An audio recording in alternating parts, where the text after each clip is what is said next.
it's Renee Cohen, And Debbie Friedman from Caldwell Banker. and today we're bringing you the latest installment of Renee and Debbie Tell It Like It Is, and we're talking about inspection.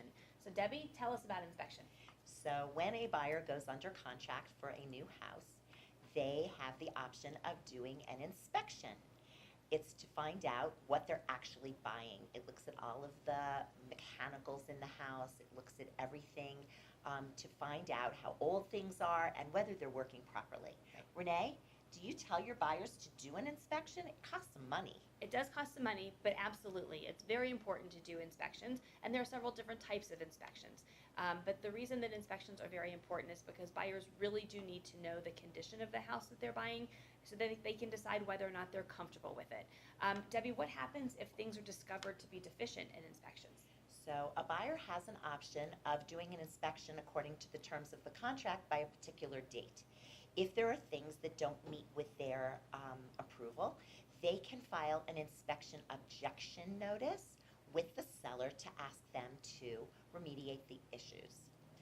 Renee, how many things do we like to put on an inspection objection so that we don't scare people away? Sure. Well, there's no set formula, and really with an inspection objection notice, you're looking for the health, safety, structural issues of the house. You want to make sure that the items that are most important in those categories are included, but you don't want the list to be so long that the seller decides they don't want to do anything, or if you give them a list of 12 things, they'll pick a couple and call it a day. Debbie, does the seller have to do these things to repair them? Actually not. The seller doesn't have to do anything on the inspection objection. They can say no.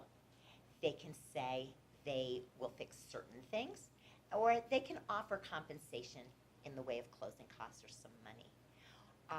Renee, what are you typically seeing as far as what's happening with inspection objections? Well, there lots of things are happening with inspection objections, and in some cases, sellers are saying no, and the options for the buyer at that point, they can decide if they would like to terminate the contract and get their earnest money back because of the condition being deficient, or if they want to continue on in the contract, they need to withdraw their inspection objection notice and move forward. So that's what you have on inspections. They're very important, and let us know if you have any questions. See you next month.